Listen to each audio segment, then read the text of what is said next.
La molicie. Julio Ramón Ribeiro. Mi compañero y yo luchábamos sistemáticamente contra la molicie. Sabíamos muy bien que ella era poderosa y que se adueñaba fácilmente de los espíritus de la casa. Habíamos observado cómo, agazapada en las comidas fuertes, en los muelles sillones y hasta en las melodías lánguidas de los boleros, aprovechaba cualquier instante de flaqueza para tender sobre nosotros sus brazos tentadores y sutiles y envolvernos suavemente como la emanación de un pebetero. Había pues que estar en guardia contra sus acechanzas. Había que estar a la expectativa de nuestras debilidades. Nuestra habitación estaba prevenida, diríase exorcizada contra ella. Habíamos atiborrado los estantes de libros raros y preciosos que constantemente despertaban nuestra curiosidad y nos disponían al estudio. Habíamos coloreado las paredes con extraños dibujos que día a día renovábamos para tener siempre alguna novedad, o por lo menos la ilusión de una perpetua mudanza.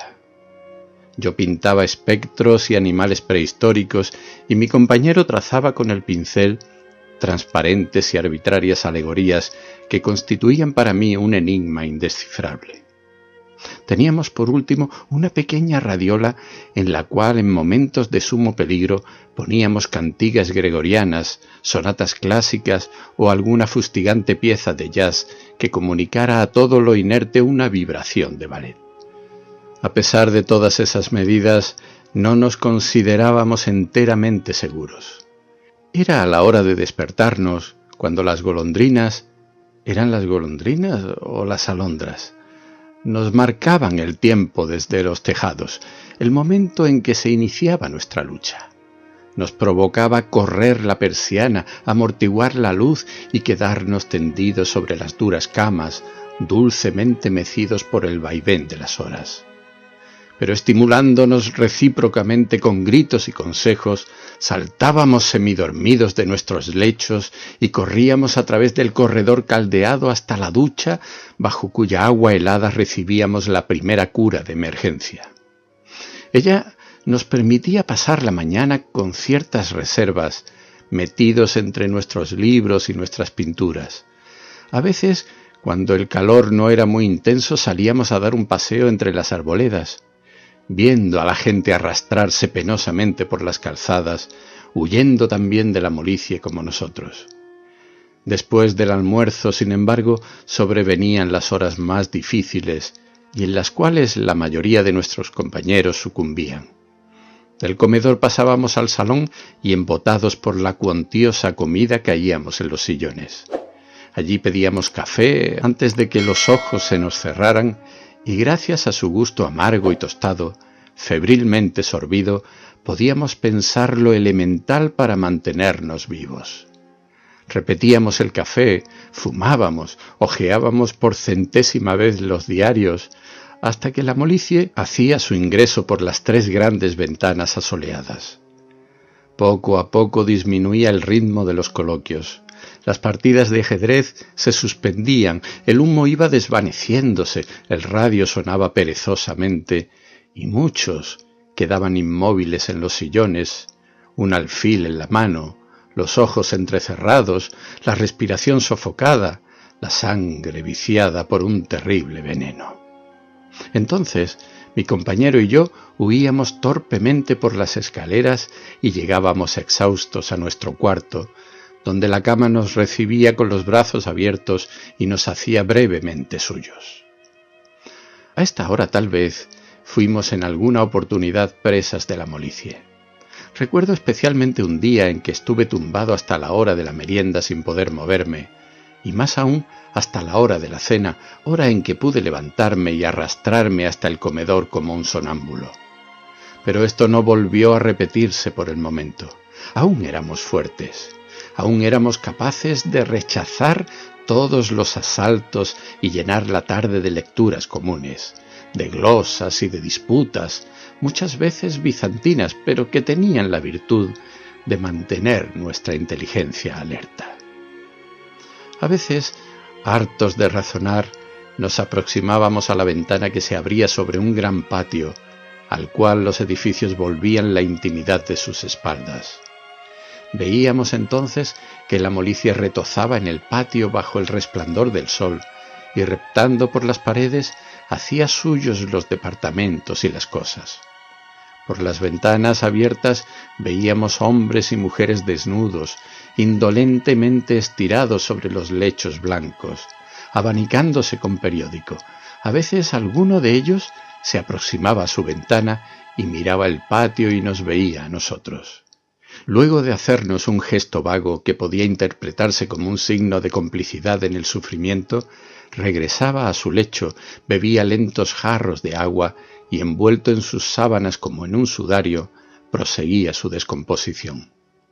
Este cuadro, al principio, nos fortalecía porque revelaba en nosotros cierta superioridad. Mas pronto aprendimos a ver en cada ventana como el reflejo anticipado de nuestro propio destino y huíamos de ese espectáculo como de un mal presagio. Habíamos visto sucumbir uno por uno a todos los desconocidos habitantes de aquellos pisos, sucumbir insensiblemente, casi con dulzura o más bien con voluptuosidad. Aun aquellos que ofrecieron resistencia, aquel, por ejemplo, que jugaba solitarios o aquel otro que tocaba la flauta, habían perecido estrepitosamente.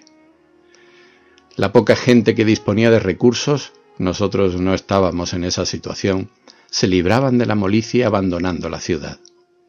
Cuando se produjeron los primeros casos, improvisaron equipajes y huyeron hacia las sierras nevadas o hacia las playas frescas, latitudes en las cuales no podía sobrevivir el mal.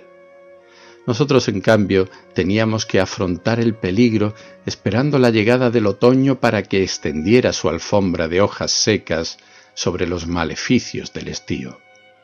A veces, sin embargo, el otoño se retrasaba mucho y cuando llegaban los primeros cierzos, la mayoría de nosotros estábamos incurablemente enfermos, completamente corrompidos para toda la vida.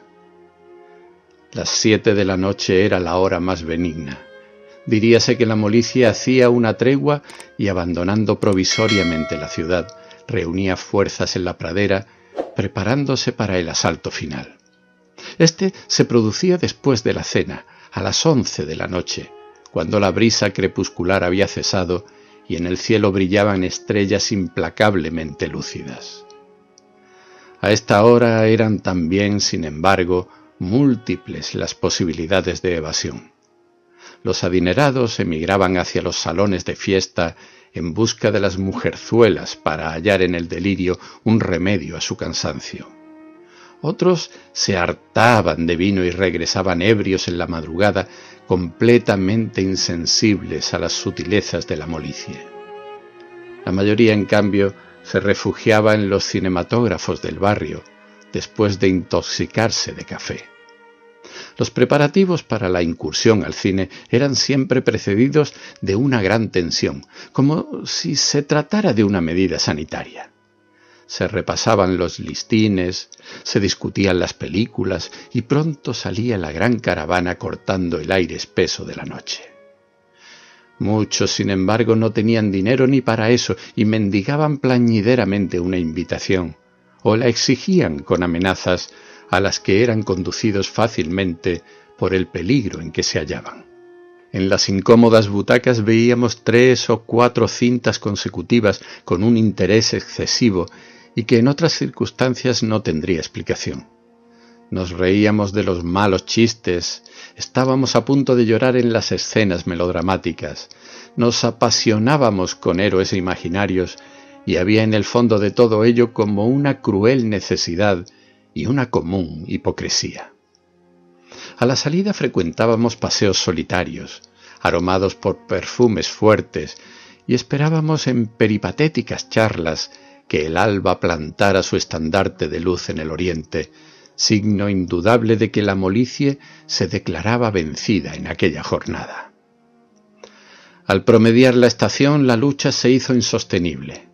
Sobrevinieron unos días opacos, con un cielo gris cerrado sobre nosotros como una campana neumática. no corría un aliento de aire y el tiempo detenido husmeaba sórdidamente entre las cosas. En estos días mi compañero y yo comprendimos la vanidad de todos nuestros esfuerzos. De nada nos valían ya los libros, ni las pinturas, ni los silogismos, porque ellos a su vez estaban contaminados. Comprendimos que la molicie era como una enfermedad cósmica que atacaba hasta a los seres inorgánicos, que se infiltraba hasta en las entidades abstractas, dándoles una blanda apariencia de cosas vivas e inútiles. La residencia, piso por piso, había ido cediendo sus posiciones. La planta inferior, ocupada por la despensa y la carbonería, fue la primera en suspender la lucha. Las materias corruptibles que guardaba, pilas de carbón vegetal, víveres malolientes, fueron presas fáciles del mal. Luego el mal fue subiendo inflexiblemente como una densa marea que sepultara ciudades y suspendiera cadáveres. Nosotros, que ocupábamos el último piso, organizamos una encarnizada resistencia. Nuestro reducto fue un pequeño y anónimo cantar de gesta. Abriendo los grifos dejamos correr el agua por los pasillos e infiltrarse en las habitaciones. En una heroica salida regresamos cargados de frutas tropicales y de palmas para morder la pulpa jugosa o abanicarnos con las hojas verdes. Pero pronto el agua se recalentó, las palmas se secaron y de las frutas solo quedaron los corazones oxidados. Entonces, desplomándonos en nuestras camas, oyendo cómo nuestro sudor rebotaba sobre las baldosas, decidimos nuestra capitulación. Al principio llevamos la cuenta de las horas. Un campanario repicaba cansadamente muy cerca nuestro. ¿Quién lo tañería? La cuenta de los días, pero pronto perdimos toda noción del tiempo. Vivíamos en un estado de somnolencia torpe, de embrutecimiento progresivo. No podíamos proferir una sola palabra, nos era imposible hilvanar un pensamiento. Éramos fardos de materia viva, desposeídos de toda humanidad. ¿Cuánto tiempo duraría aquel estado? No lo sé, no podría decirlo. Solo recuerdo aquella mañana en que fuimos removidos de nuestros lechos por un gigantesco estampido que conmovió a toda la ciudad. Nuestra sensibilidad agudizada por aquel impacto quedó un instante alerta. Entonces sobrevino un gran silencio. Luego una ráfaga de aire fresco abrió de par en par las ventanas y unas gotas de agua motearon los cristales. La atmósfera de toda la habitación se renovó en un momento y un saludable olor de tierra humedecida nos arrastró hacia la ventana. Entonces vimos que llovía copiosa, consoladoramente.